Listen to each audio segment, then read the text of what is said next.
Logosophia, Issue 21, Winter 2025. God and Science, Anthropology. Anthropology, noun. Theology dealing with the origin, nature, and destiny of human beings. Merriam-Webster Dictionary. Greetings, fellow pilgrims. Welcome to the 21st issue of Logosophia magazine, and my first issue as editor-in-chief. Things might look totally different around here, but we still have the exact same commitment to create and cultivate connections across Christian denominations. Our theme for this year is Science and God, focusing on anthropology this issue. Inside this, you'll find poetry exploring human nature, masterfully crafted articles on heart and horror, an author interviewed about adoption, suggestions for further reading on the topic of anthropology, and so much more. Enjoy and happy reading! Deborah Robertson, Editor-in-Chief. Bible verse. Behold how good and pleasant it is when brothers dwell in unity. Psalm 133, verse 1. ESV. Prayer. Look upon us, O Lord, and let all the darkness of our souls vanish before the beams of thy brightness. Fill us with holy love, and open us to the treasures of thy wisdom. All our desire is known unto thee. Therefore, perfect what thou hast begun, and what thy Spirit has awakened us to ask in prayer. We seek thy face, turn thy face unto us, and show us thy glory. Then shall our longing be satisfied, and our peace shall be perfect. Augustine. God's Own Child, I Gladly Say It, by Erdmann Neumeister. Translated by Robert E. Volker. Sung by Joshua David Ling. God's own child, I gladly say it, I am baptized into Christ. He, because I could not pay it, gave my full redemption price. Do I need earth's treasures many? I have one worth more than any, that brought me salvation free, lasting to eternity. Sin disturb my soul no longer, I am baptized into Christ. I have comfort even stronger, Jesus' cleansing sacrifice. Should a guilty conscience seize me, since my baptism did release me in a dear forgiving flood, sprinkling me with Jesus' blood. Satan, hear this proclamation, I am baptized into Christ. Drop your ugly accusation, I am not so soon enticed. Now that to the font I've traveled, all your might has come unraveled, and against your tyranny, God my Lord unites with me. Death, you cannot end my gladness, I am baptized into Christ. When I die, I leave all sadness to inherit paradise. Though I lie in dust and ashes, face assurance brightly flashes. Baptism has the strength divine to make life immortal mine. There is nothing worth comparing to this lifelong comfort sure. Open-eyed my grave is staring, even there I'll sleep secure. Though my flesh awaits its rising, still my soul continues praising. I am baptized into Christ. I'm a child of paradise.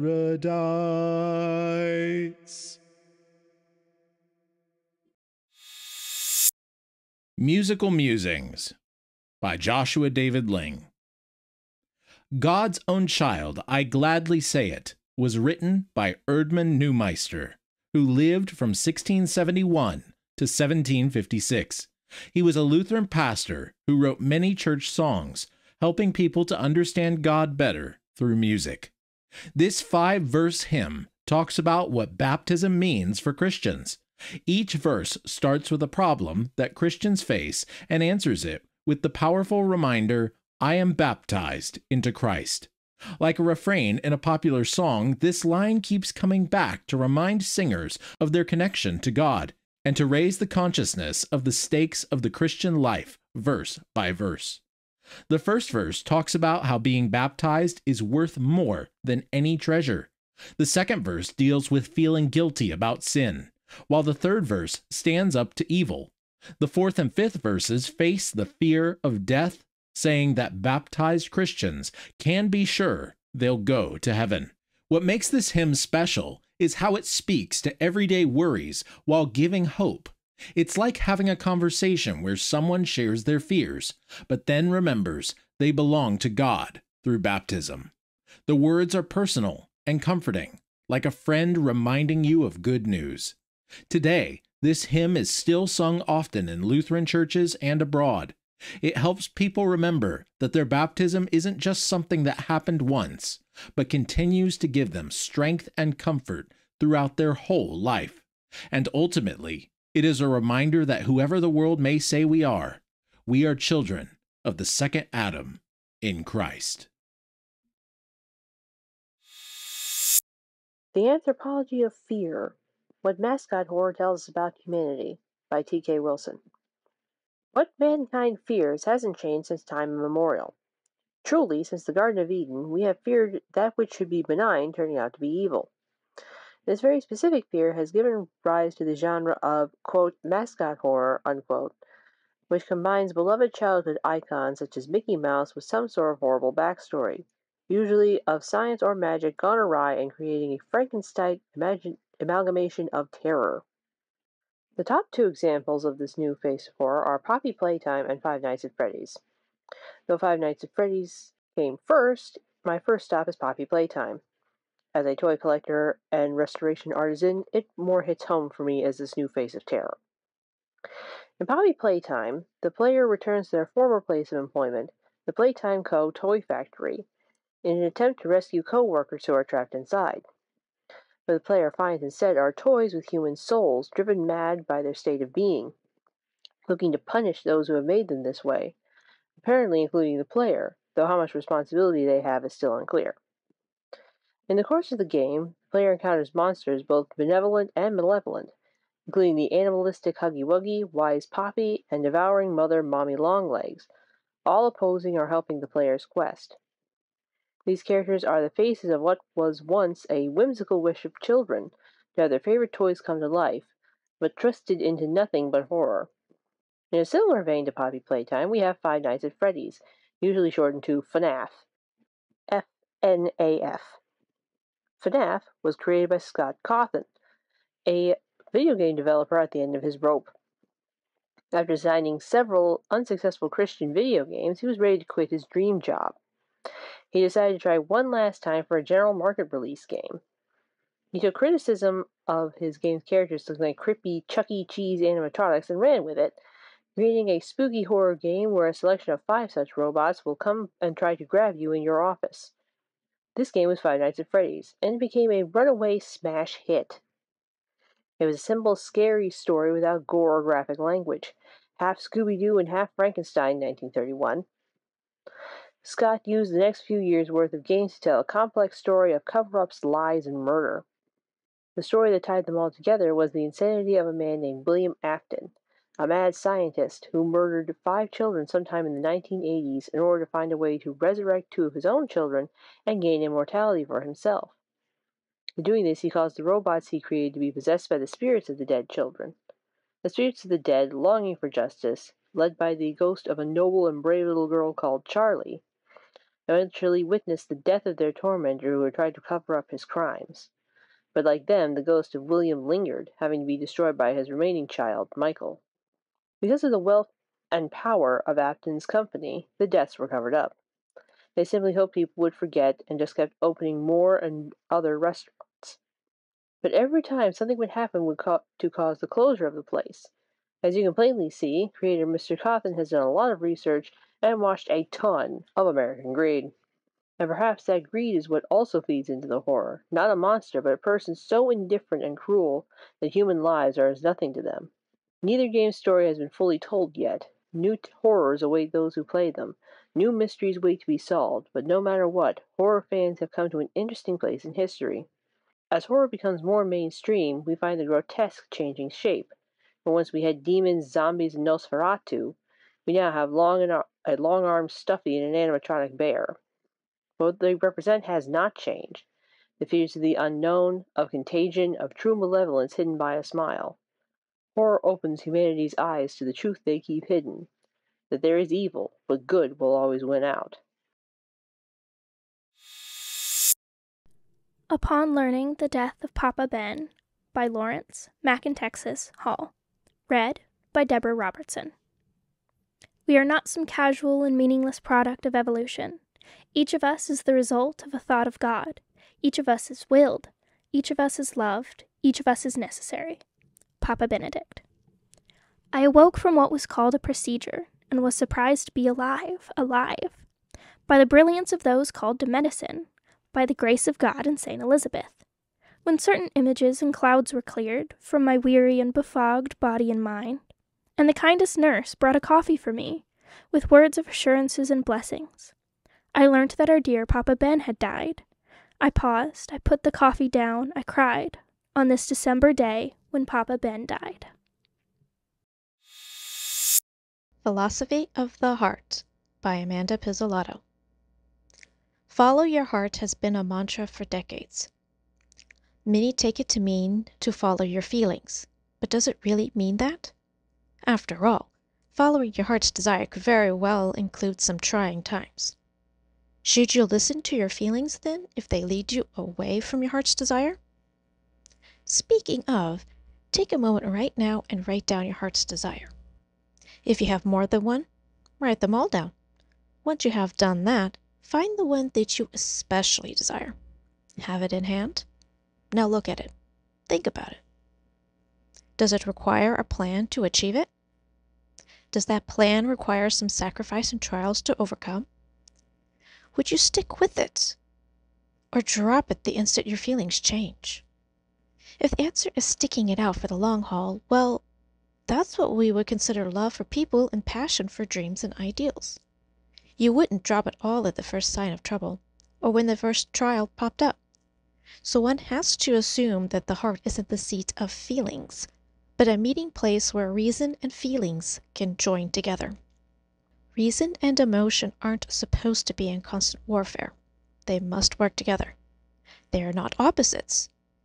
They can oppose each other at times, yes, but they are not truly opposites.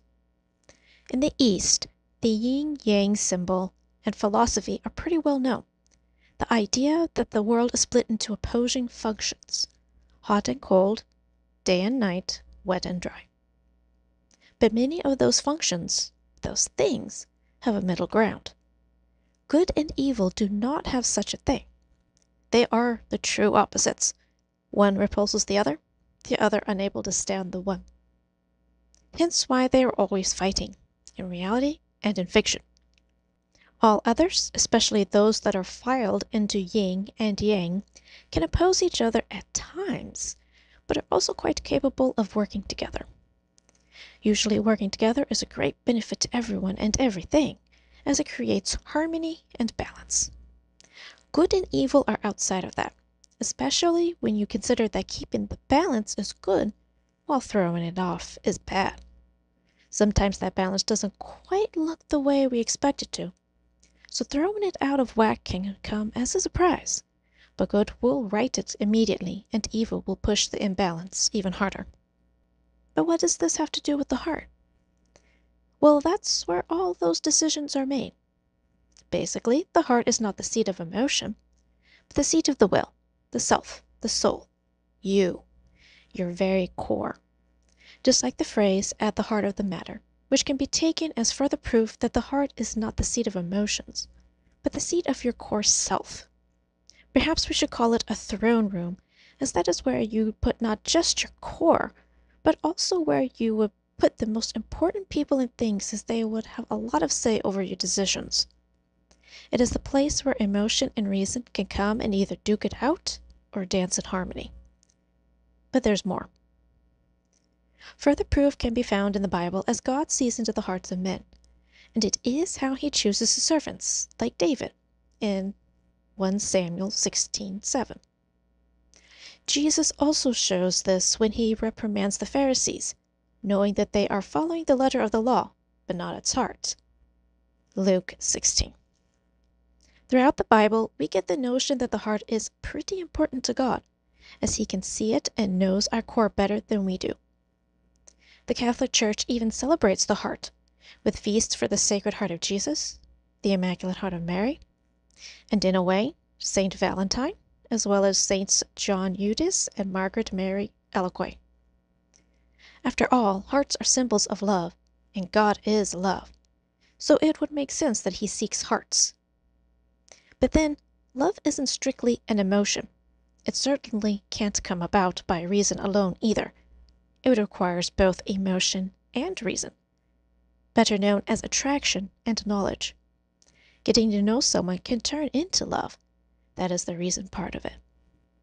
The butterflies you get when you are around someone and how much you want to be near them, that is the emotional part of it. This then is the point of the heart, to keep or destroy the balance of the complementary opposites. So again, follow your heart. Not because emotions are rising and you want to ride that high, or because reason dictates it, though it is more sensible to listen to reason, but because deep down there is someone calling you, and he left a map into your heart.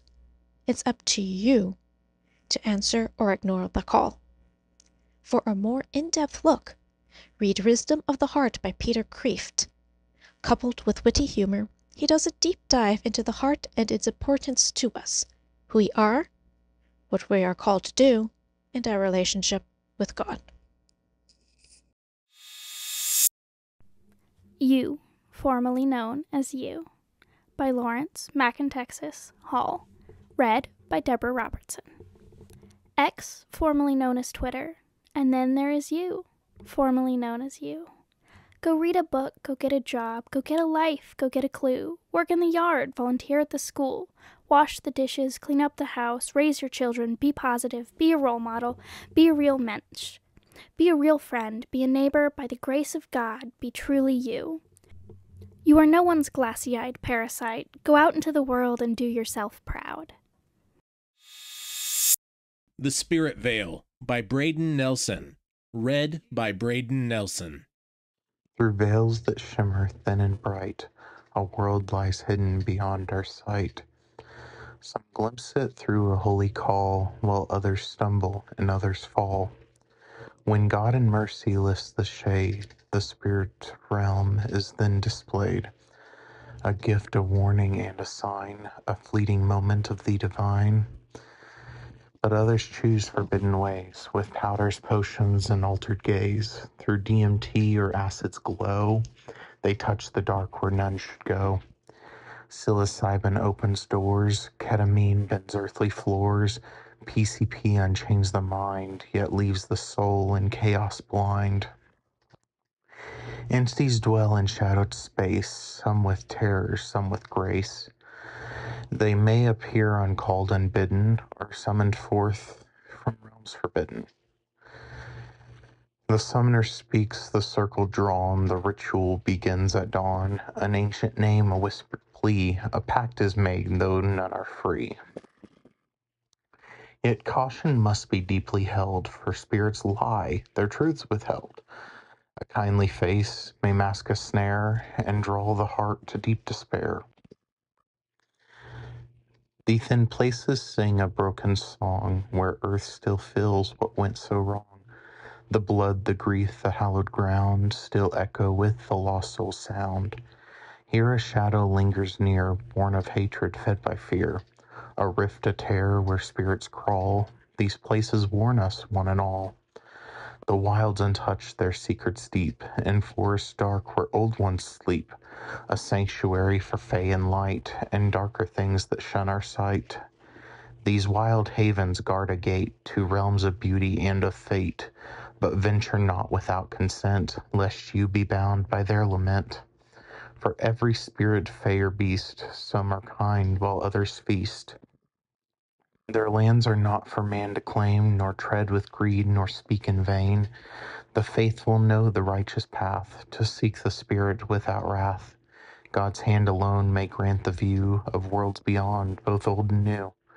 For those who wait and walk with care, the Spirit's voice is always there. Through prayer, through peace, through sacred light, the veil is pierced in holy might. Beware the lure of reckless sight, of drugs and rituals in the night. For though they show what lies unseen, the cost is high, the path unclean. The thin and wild places call to hearts who hear their ancient thrall, yet tread with wisdom, guard the soul, for spirits watch their aims unknown. To see the spirit world is rare, a truth to handle with deep care. By God's design or by his will, let his voice guide his spirit still. For when the veil is drawn away, the unseen world holds both night and day. Choose wisely then the road you take, lest what you find be your mistake. The spirit world is vast and wide, a mirror dark where truths reside. To walk this path is not for all. One misstep and you may fall. Yet those who see with holy eyes may glimpse the glory of the skies, a fleeting gift, a solemn grace, to witness God's unending grace. So tread with reverence, fear, and awe, for the spirit's realm obeys not our law. The thin and wild, the realms untamed, speak softly still, yet must be named. An Android for Anthropology by Deborah Robertson. How can a fictional android teach us more about being human? By his own learning, of course. Quote, I am perhaps not nearly so human as I aspire to become. End quote. Data. Lieutenant Commander Data, one of the main characters featured on Star Trek's The Next Generation, as an android, is designed to be as human as possible. His series-spanning character growth revolves around his search and striving to continue to become as human as he possibly can, yearning for something just out of the grasp of his programming. To reach ever closer to his goal, Data takes up musical instruments, writes poetry, and even paints. He confesses to his mother that he feels most human when he's being creative. This quest he's embarked himself on leads him to create, to mimic human art. By Data's standards, part of being human is to make art. His striving doesn't stop with art. It extends past the creation of mere paintings and into the creation of something so much more. Data wants a family, a desire as explained to Captain Picard to continue something of himself and his creator should something happen to Data himself.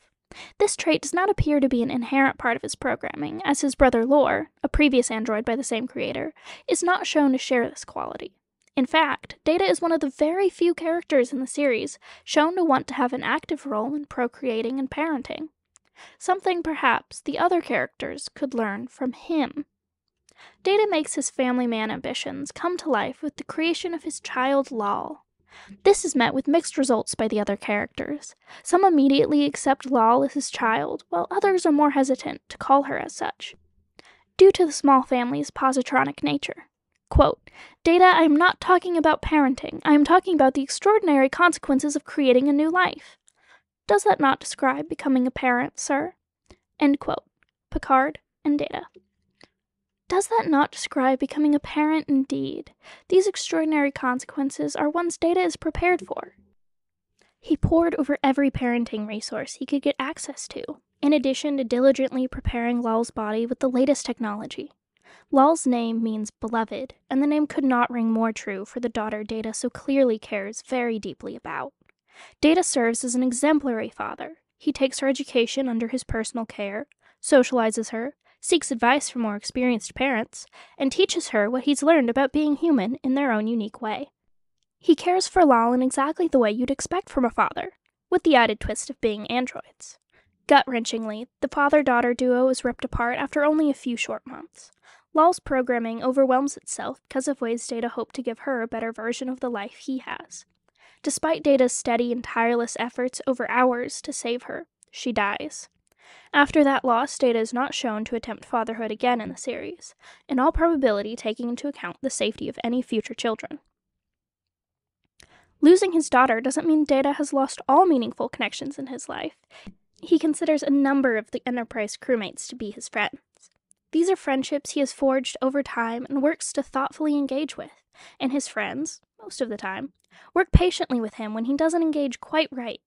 Data uses these friendships to observe human behavior and provide a kind of check for him on his journey, consulting them on social things he wishes to understand better, seeking explanations for why his attempts have failed, and finding humanity's answers in return.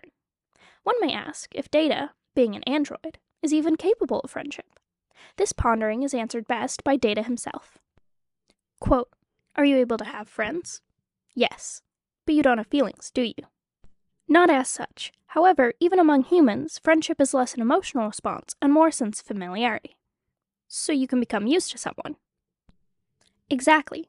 As I experience certain sensory input patterns, my mental pathways have become accustomed to them. The inputs eventually are anticipated and even missed when absent. End quote. Ishara Yar and Data.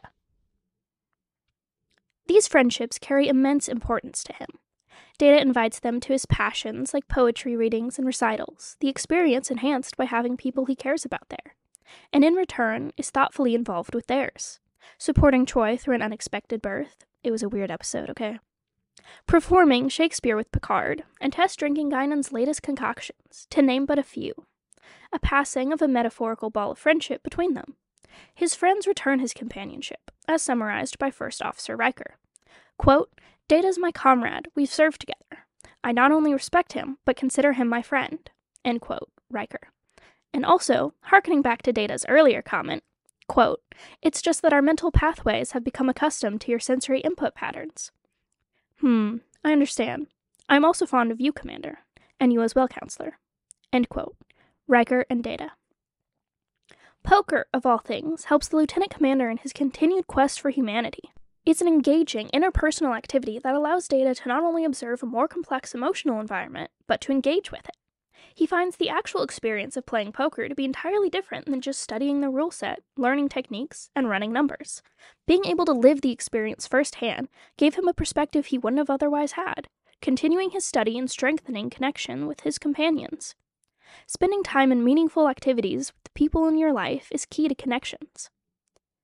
The understanding of family, in regards to Data, seems to be commonly misunderstood, in part due to his unique situation. Data himself references Lore as his brother, and Lore, in return, calls him as such, but with a connotation of contempt most of the time. His mother is more complicated.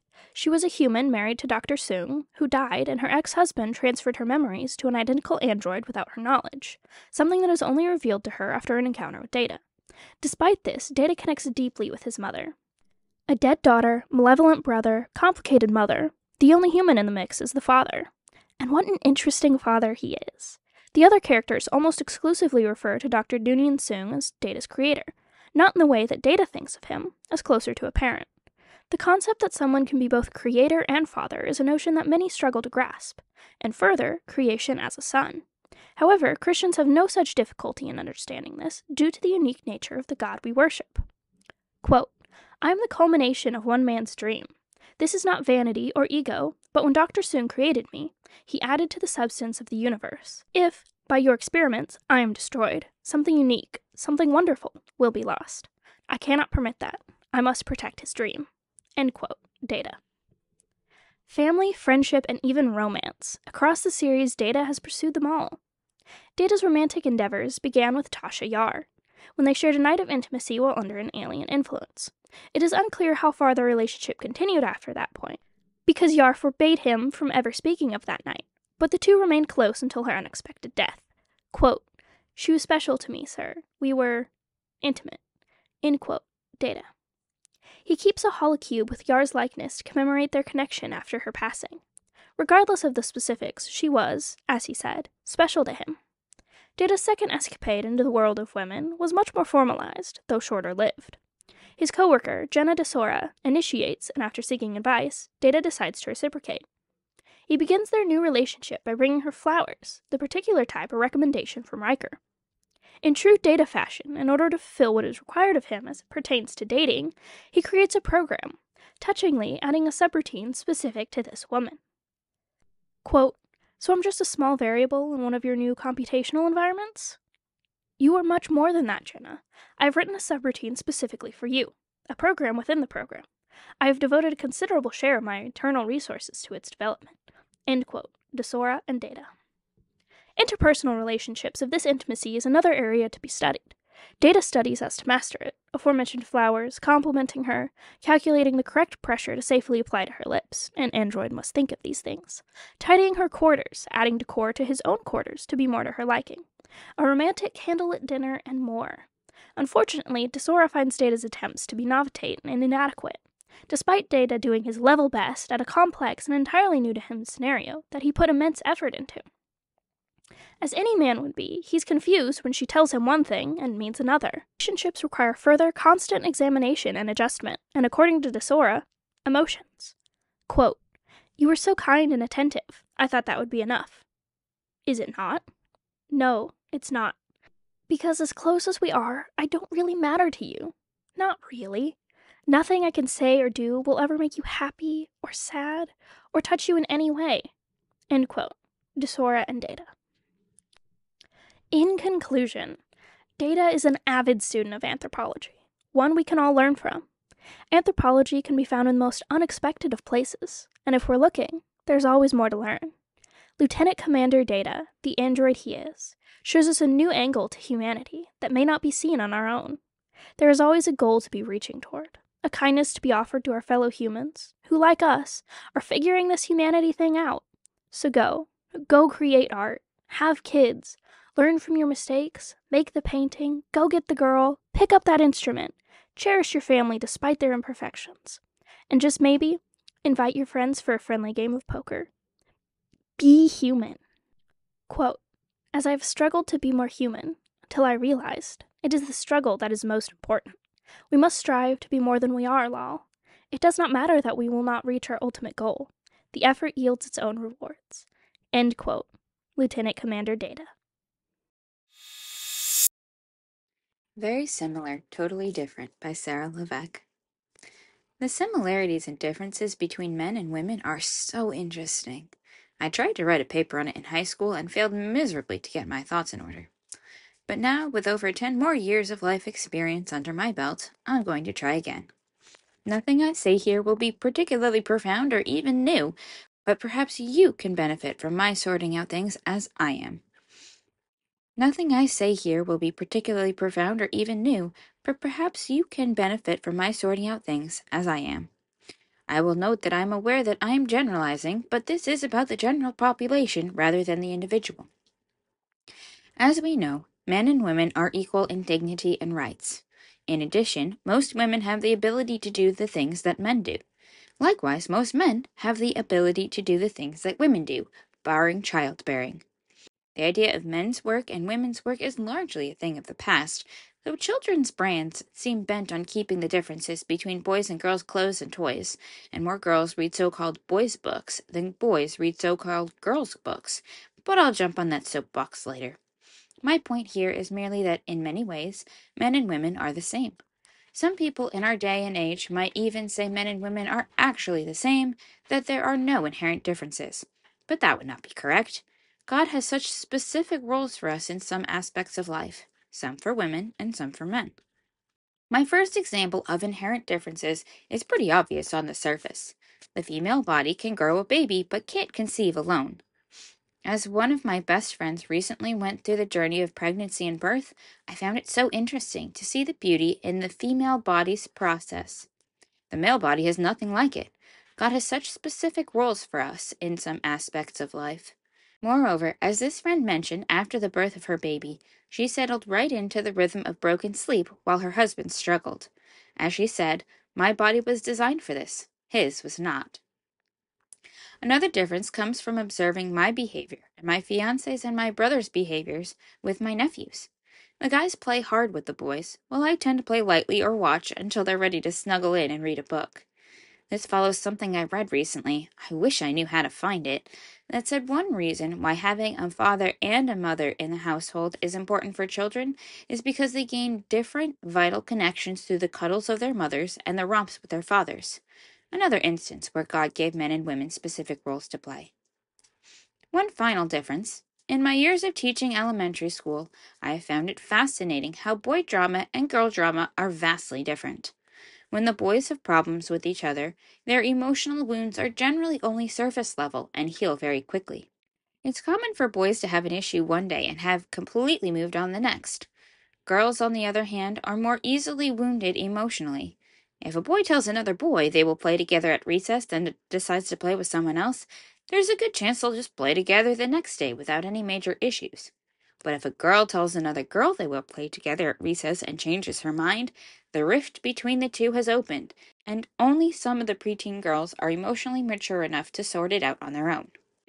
To return to similarities, I think kids should be raised as kids.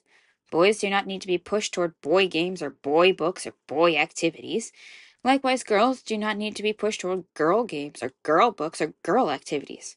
Why not just let books be books and teach kids to love them all? Why not let toys be toys and not care which the kid plays with, provided he or she plays with it properly? This idea is more along the lines of don't throw the baby dolls rather than blocks are only for building. Imagination is important. I was raised in my older brother's hand-me-down clothes. Both my brothers and I played together for much of the day. We all climbed trees, played baseball, dug in the dirt, cared for our dolls and stuffed animals, and played with the dollhouse. The only differences we had was on Sundays, when I went to Mass in a dress and the boys wear button-downs and slacks. In another family, I might have been told to get out of the trees and be more girly. In another family, my brothers might not have had dolls. But neither of these things made us more masculine or feminine. Those were written into our DNA. When a boy is told, "You don't want that, it's too girly," it's generally said in a manner that implies that girly things are not good enough for a boy, or that he cannot be a boy and learn to be a man if he likes such things. Likewise, when a girl is told, "That's too boyish, can't you be more ladylike?"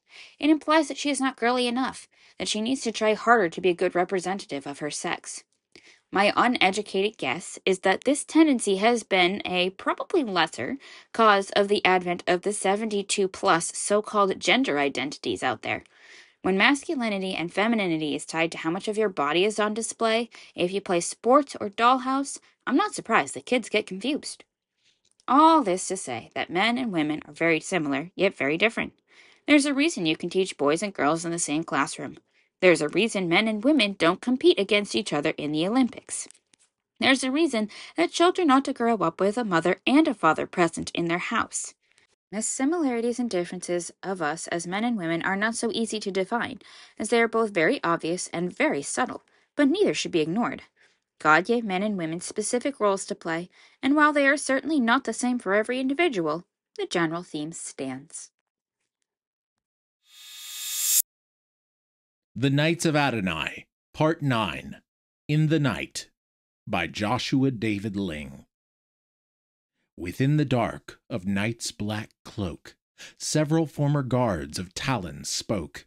With their lord banished and gone, rumors had swirled all day long. 2 of those guards stood watch by the gate, unsure of what would come of late. "What shall we do now that he's gone?" "A new steward is said to arrive before dawn." "New steward?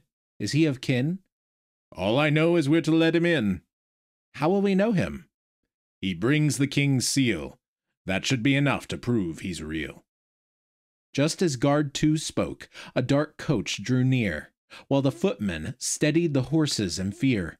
The 2 stared in worry, their hearts filled with dread, awaiting the figure who brought who knew what ahead. Do we really not know who this steward could be? I haven't the foggiest, but it seems we shall see. A dark figure emerged, shrouded in gloom, bringing tidings of known like shadows of doom. Meanwhile, back at the abbey, in prayer knelt Owain. For Lord Talon's lost honor, he prayed not in vain. May he kiss the sun, he uttered by candlelight, lest he perish in darkness, far from what's right. As he prayed by the candle, the flame flickered low. A fierce wind swept through with a sudden, loud blow. With a crash at the door, his heart raced in fright. The scene closed in shadows, enveloped by night. Holy Heroes, St. Augustine of Hippo by T.K. Wilson. St. Augustine of Hippo was born Aurelius Augustine in 354 in Algeria. His mother was named Monica, a pious Christian woman, and his father was Patricius, a virtuous pagan. Early on, Augustine showed aptitude for scholarship and was enrolled as a catechumen at the local Christian school by his mother. Through this early influence, the seeds of faith were planted in Augustine's heart. The future saint had a lot of growing up to do, though. While saving up to attend college in Carthage, Augustine fell in with some bad kids and lived a rather loose life. It was at this point that he fathered a son with a woman of lower status that he could not marry according to Roman law. She, however, was his concubine for many years, and he loved her very much. After this, Augustine wandered from sect to sect and philosophy to philosophy recklessly. He was searching for something that would give him lasting peace and happiness. However, the long prayers and tears of St. Monica prevailed at last, and Augustine became a Christian, along with his best friend Alypius and his son Adonidas. Together the three men sought out a monastic life. Eventually, though Augustine preferred the monastic life, he was called to be a priest and later a bishop in Hippo. It was here that his research into the nature of humanity began. Augustine, perhaps spurred on by being a father himself, studied babies to learn how humanity functions in the world. He observed how, before children learn to speak, they try to make their needs and wants known by signs to the older people around them. When they are misunderstood, they cry. So, he decided, it is with all of humanity. Each human would be misunderstood by every other and could only be understood by God. It was only through a relationship with God that humans could be truly human. Augustine also wrote about many aspects of humanity, including friendship, the nature of woman, for which many people call him out, but was a product of his day, and the problem of evil. He left behind a body of work of more than 200 books and 1,000 sermons, letters, and assorted documents. St. Augustine died in Hippo, the city he had served so well, in 430. His body was later transported to Sardinia and then to Pavia, Italy. Controversy Corner. Should Christians seek non-Christian therapy/counseling? What is Controversy Corner? Controversy Corner is the section of Logosophia magazine where people of different faith traditions discuss controversial topics in a succinct manner. If you would like to submit a topic for discussion, please let us know. Don't see your denomination represented? Help us fix that. We're always looking for new writers. Disagree with the representative of your denomination? Write in and tell us why in a respectful manner, and we'll publish it in our next magazine under Letters to the Editor and Comments. For these and any other questions, email us at editors.logosophia@gmail.com. Presbyterian Church Independent, represented by Joshua David Ling. In Romans 15, Paul expresses his confidence in Christians who are filled with the Holy Spirit to be able to competently instruct one another and to counsel one another. This does not mean help from a therapist or counselor can't be helpful at times. Some are very good at counseling, or what I prefer to call being professional friends and listeners. I, and many in the larger Reformed world, disdain Freudian and para-Freudian psychology because it contradicts Scripture by saying you must go to school to be competent to counsel. One excellent book on the topic from our perspective is The Christian Counselor's Manual by J. E. Adams. Roman Catholic Church, represented by Sarah Levesque. There is no official church teaching on this subject, but my understanding is that counseling by someone of the same faith as you would be the most helpful. So a Catholic ought to seek a Catholic counselor. If a Catholic counselor is not available, then a Christian counselor would be the next best thing. If for some strange reason it is impossible to get a counselor who is Christian at all, then a non-Christian would be acceptable, but it would be up to the individual to make sure that the counselor does not suggest anything that goes against church teaching, and if he or she does, a new counselor ought to be found. Baptist, represented by Noah Morgan. I believe to answer this question, we must first ask the question, what is the purpose of therapy? I would posit the goal in mind with regard to counseling is to make sense of your story and bring emotional maturity. Your parents will largely define how you think about the past and reconcile your emotions. Since your parents are fallen people, and you and I are fallen people, we will have some lack in our ability to think in a deeply Christian and emotionally mature manner about ourselves and the world God has placed us in. Luckily for us, we have a wonderful counselor and people in the church who have been rubbed off on by said wonderful counselor. It is my belief that Christians should look to pastors, explicitly Christian counselors, or older believers for counseling rather than a non-Christian mental health professional. I would caution the Christian searching for help, be very careful when giving someone the authority to edit how you see your story. Furthermore, the instructions in Titus 2 lead me to believe not only can older men and women of the faith help, but they are there to help. And on account of the proximity of the men and women in your church, they will be more qualified to form you into the likeness of Christ. Please don't hear me say psychology is useless or unchristian. That's not what I'm trying to say. Psychology is very helpful if applied under the authority of Scripture. However, what I am saying is that in order to accomplish the healing and the growth that therapy is supposed to provide, it must be done with a Christian worldview to be of any benefit. Okay, so I'm Deborah Robertson, editor-in-chief of Logosophia magazine, and I'm here with Melissa Hartwick. Why don't you tell us a little bit about yourself? Well, my name is Melissa and I'm married. I've been married for about 9 years. I have two kids. One is 2 and one is 6. And then outside of that, I am a Christian and was raised in a Christian home, but yeah, I grew up, I was adopted. I was adopted from birth. So it was something that I just grew up always knowing. Um, Obviously to differing degrees depending on my age of understanding what that meant. But yeah, I would say those are some things in a nutshell that make who I am. Then also I have a little bit of a creative flair. So I do some abstract art and painting. And then my day job is working as a chiropractic assistant for one of my close friends. Well, that answers one of the questions I have, which was how old were you when you were adopted? Because the book you're working on is about your adoption story, correct? Yes. Yeah. I so my parents got me when I was 3 days old. So those 3 days were just the 3 days that I was in the hospital. So can you give me a basic understanding of like what your book is going to be? Yeah. I'm still playing around with the title. But I think right now it's the theme is definitely like finding faith through adoption. Um, and how there are a lot of, if you biblically speaking, when it talks about salvation and things of that nature, it also speaks of it from a place of like being adopted into God's family. And I think living in an adoption story definitely gives some more context to that, in a different way. But that's not to say that we don't walk through things that make us question God and question our identity and like, well, how is God good if, XYZ happened in my story. I think a lot of people question that, but I think there is a missing, um, I guess like in my young 20s, like I was looking for somebody to, help walk me through Psalm 139 that's talking about how, you're knit in your mother's womb. But like when I met my birth mom, it was actually like trauma, right?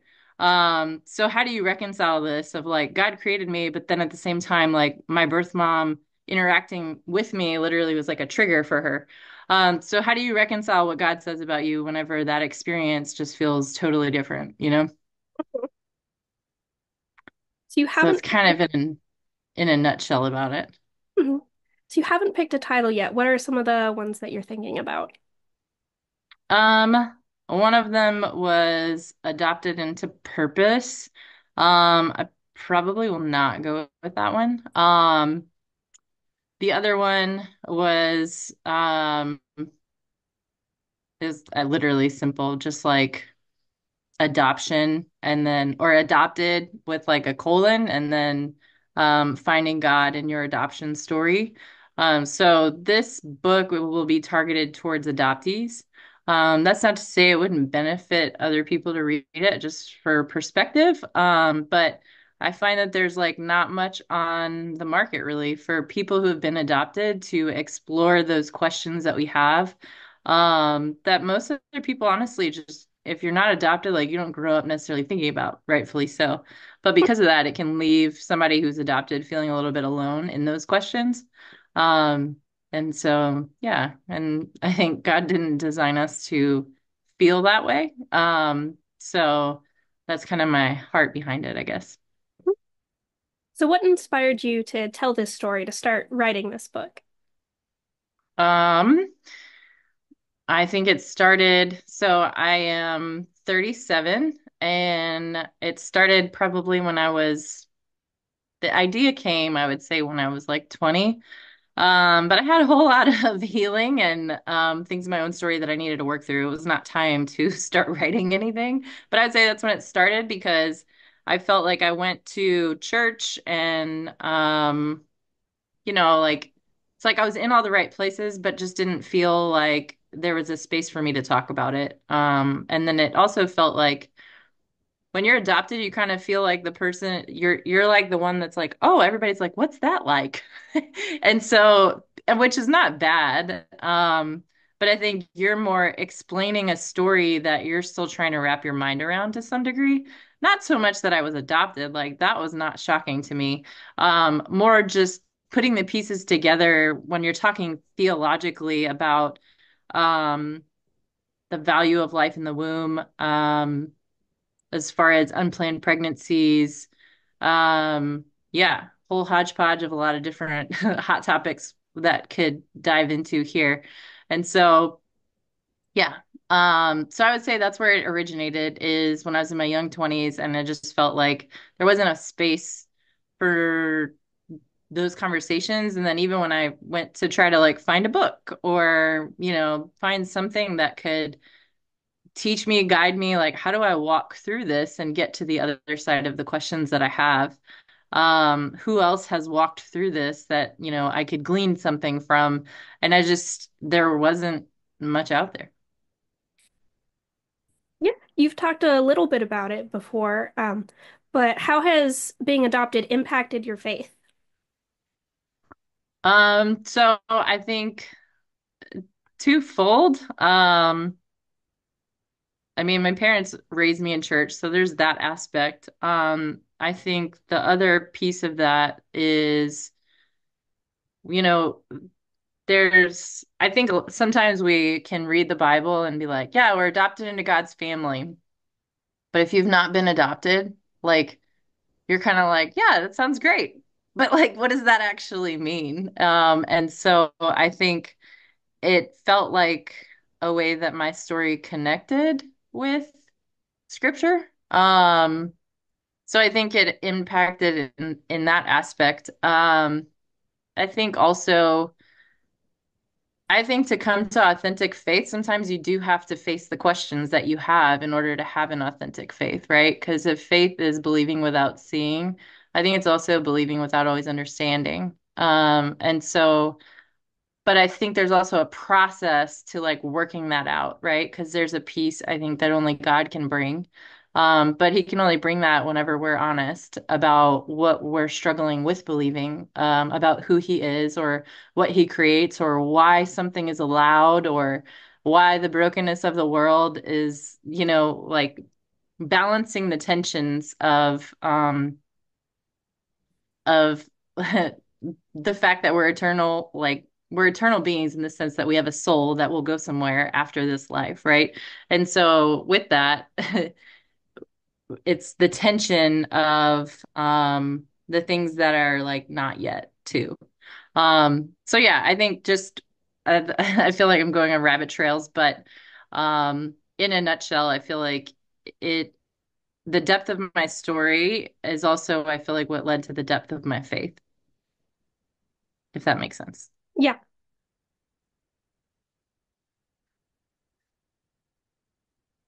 What has been the most surprising or difficult part of the writing process for you?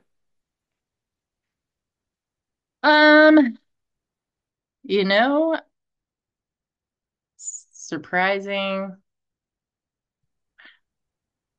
I don't know that I was like caught off guard with a whole lot in the writing process. I think there's a lot I don't know about it, as far as it's something that I just feel like God put on my heart. It's not something that I woke up one day and I'm like, okay, now I want to, do all the things that most authors have to do in order to succeed, I guess, and that's where I have a tension where I'm just like, I don't actually care about being on social media all the time and trying to create marketing. Like I think that's my weakest link is I don't enjoy the marketing aspect of it. Because again, there's a tension, right? So when you're talking about being a Christian and biblically speaking and stuff, it's like, well, I know that there's things and there's a message to get out, but at the same time, where's the fine line of self-promoting?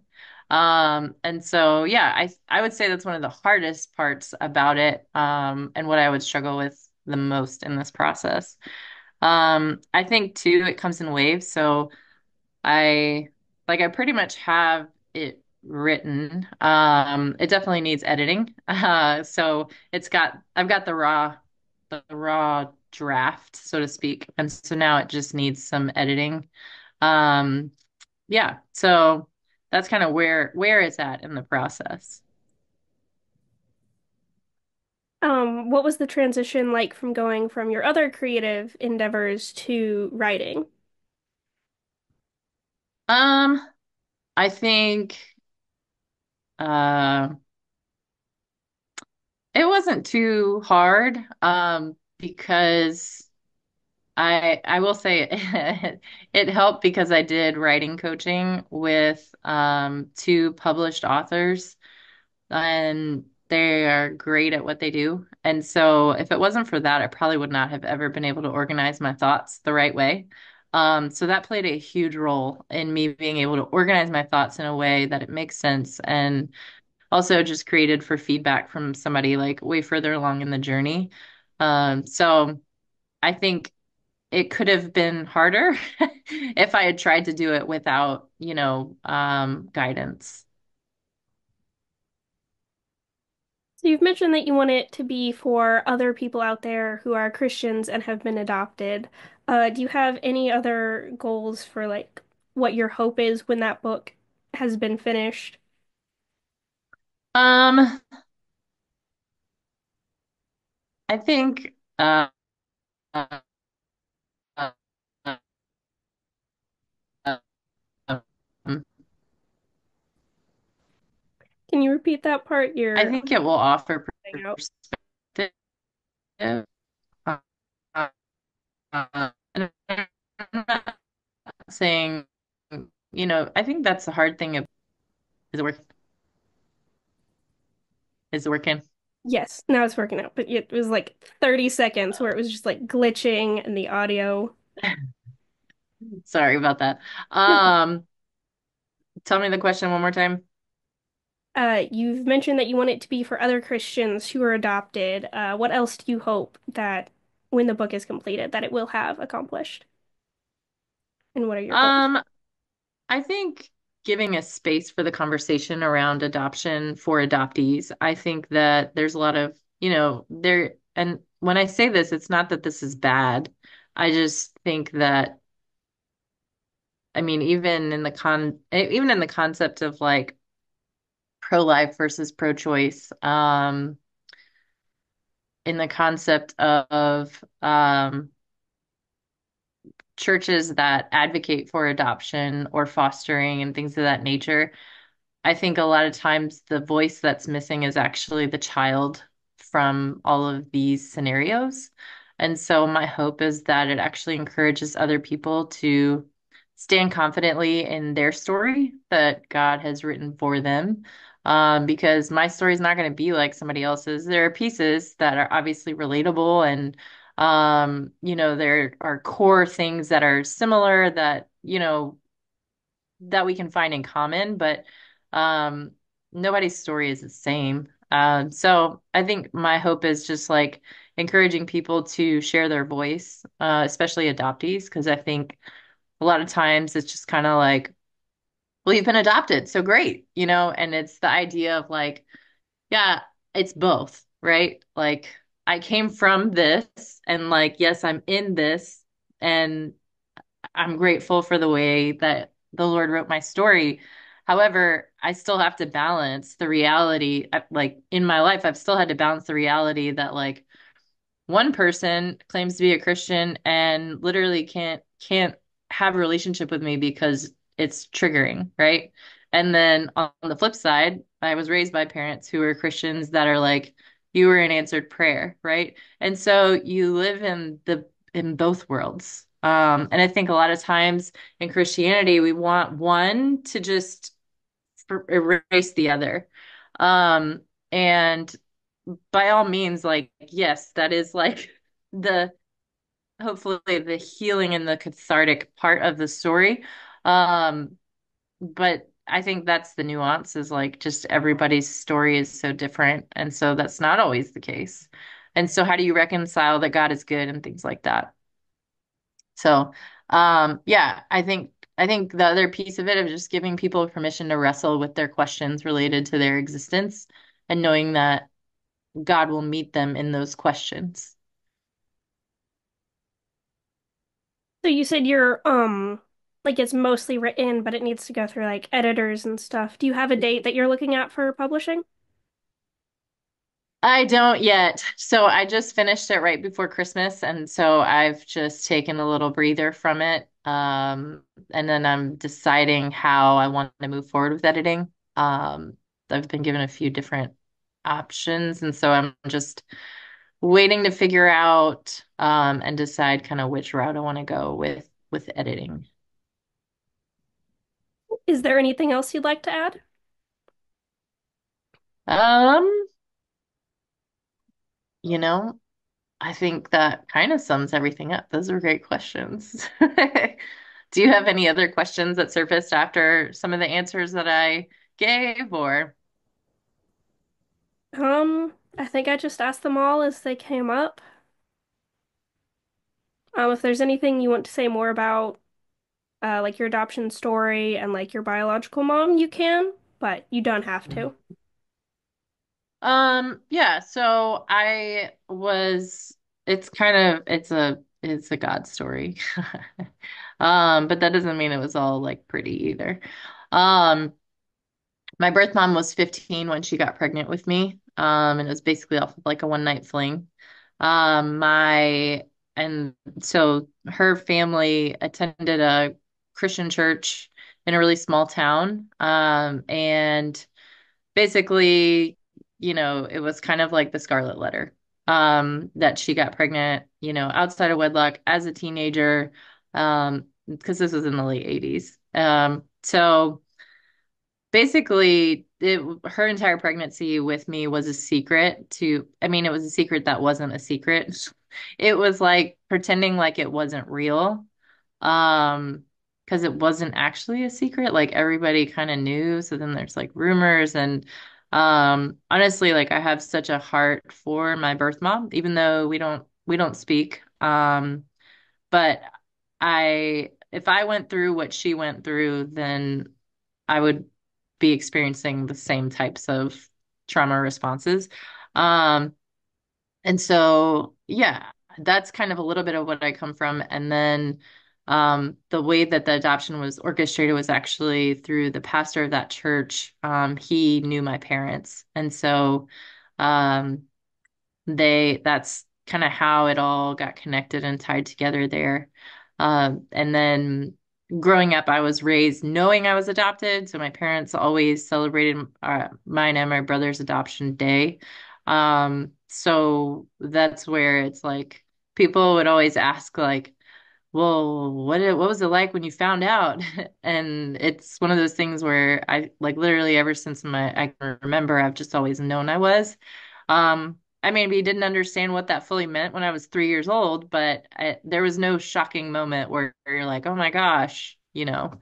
Um, and yeah, so that's kind of a little bit of the origin there and how that looked. And then fast forward, and I eventually found my biological father, and he had no idea that I existed. So there's some of the nuances as far as in my story of things I've had to like walk through, navigate, and make sense of in Christianity and how people claim faith, but you're like, well, how does that look like Jesus though? And yeah, so that's kind of a nutshell. All right. Thank you so much. Yeah, it was a pleasure. Find links to Melissa's art at honeycleftart.com, honeycleftart@gmail.com, Facebook, and Instagram. Are you an author who'd like to be interviewed? Email us at editors.logosophia@gmail.com for a chance to be our next feature. Join us spring 2025 for the next issue, Scientists of Faith. Deadline for submissions, April 7th. Visit logosophiamag.com for more details. What is the chief end of man? To glorify God and enjoy Him forever. Westminster Shorter Catechism. Thanks for listening. Until next issue.